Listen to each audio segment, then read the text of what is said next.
O judiciário, portanto, nesse caso, ele está atuando para permitir a satisfação das condições exatamente para o exercício da democracia. Dito isso, podemos somar agora as duas esferas. A esfera dos direitos fundamentais de primeira dimensão, a esfera dos direitos fundamentais sociais, inclusive dos direitos fundamentais processuais. É aqui que nós haveremos de nos perguntar se na democracia brasileira atual há lugar para que tipo de judiciário? Que a Constituição de 88 acreditou no judiciário, todos sabemos. Que o judiciário brasileiro assume um perfil singular nas democracias ocidentais, também nós sabemos.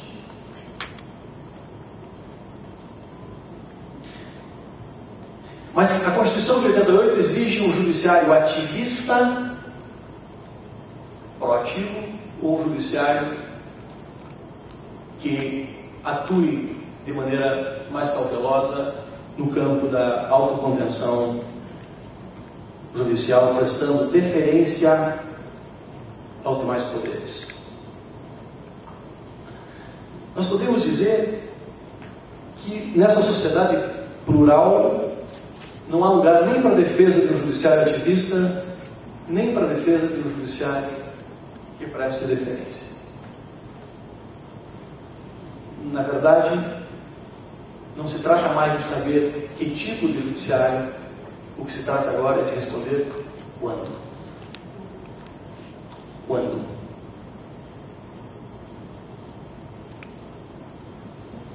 Há momentos em que o judiciário deve desempenhar uma função protagônica. Em outros momentos ele deve ser recolhido. Isso envolve uma dinâmica que é a dinâmica política, porque o judiciário é um dos poderes. Substancia um dos poderes da República. É evidente que o judiciário é uma peça no campo da satisfação da justiça comutativa e da justiça distributiva. Mas ele atua de acordo com os critérios constitucionais. É claro que no que diz respeito à justiça distributiva, justiça política, por excelência, o seu papel é um papel subsidiário. Um papel subsidiário e um papel subsidiário que deve estar fortalecido pela apresentação de argumentos e de razões. Em alguns casos, o judiciário haverá de ser ativista.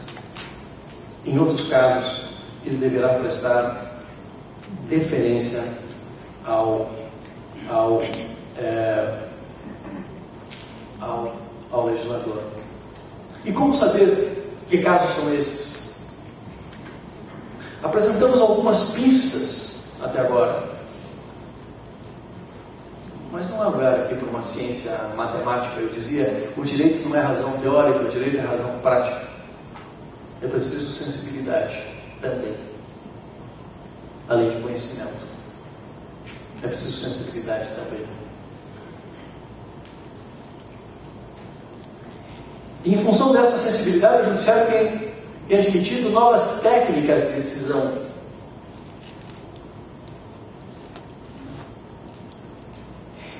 Em função dessa sensibilidade, o judiciário muitas vezes tem adotado súmulas vinculantes.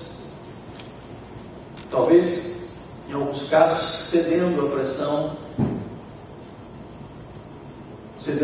de uma opinião pública superficial. Em outros casos não. Nós poderíamos dizer, por exemplo, que o judiciário pode atuar no contexto de um controle que nós chamaríamos de controle hard, naquilo que envolve questões substantivas regulatórias. Se a Constituição diz que a lei complementar foi aprovada a lei ordinária, bom, não tem que ponderar, não tem que levar em conta outros fatores. Naquilo que diz respeito à defesa da democracia, naquilo que diz respeito à proteção do mínimo existencial.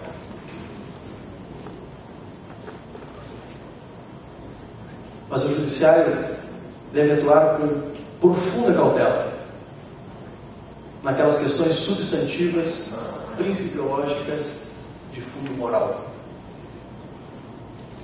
Eu tenho uma ideia a respeito do direito à vida. Eu acho que o direito à vida não é incompatível com a eutanásia, que presta homenagem a uma vida digna. Acho que as pessoas devem poder decidir o momento em que a vida fica mais insuportável do que um outro caminho, desde que elas estejam conscientes e estejam sãs. E acho também que o problema da interrupção da gravidez até um certo período é um problema que diz respeito à mulher, ao direito à intimidade, direito à privacidade e a ela e ao seu companheiro. Mas eu respeito profundamente quem pensa o contrário. E não há lugar nessa sociedade, que é uma sociedade plural, para nós decretarmos o terrorismo ou a ditadura moral. E a questão é saber se quem vai impor a ditadura é o juiz, através da decisão judicial, ou se é o legislador.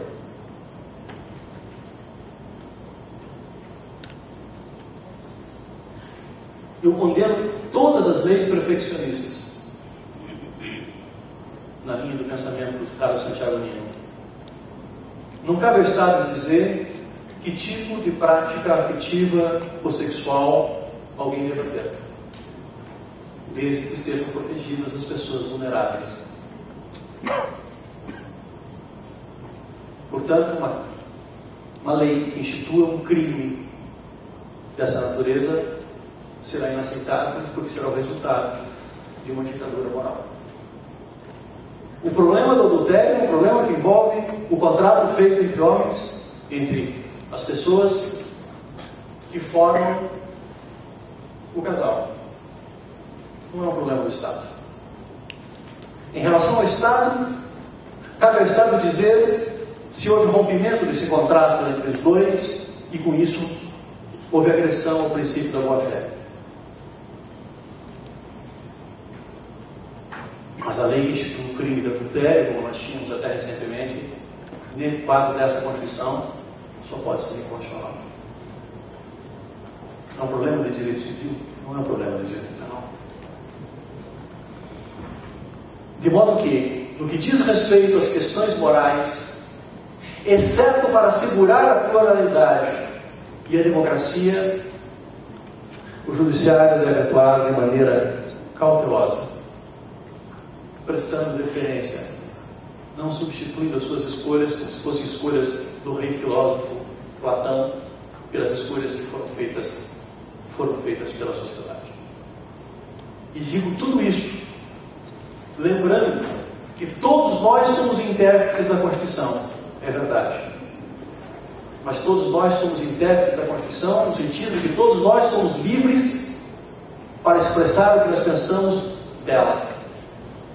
E para que possamos dizer e ser ouvidos quando alguma decisão possa contrariar ou vulnerar a nossa situação subjetiva de vantagem.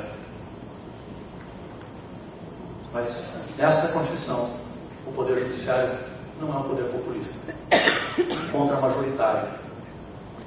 Porque sendo contra-majoritário, nós haveremos de ter aqui, muitas vezes, a única garantia contra a ditadura plebiscitária.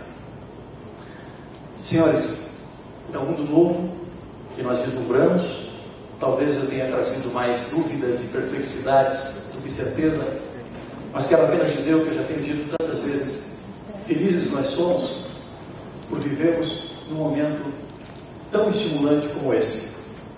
Esse é o momento em que as dúvidas nos impulsionam ao estudo e à reflexão muito melhor do que tempos remotos, onde tínhamos tantas certezas, mas certezas que eram verdadeiramente sacrificantes. Meu muito obrigado.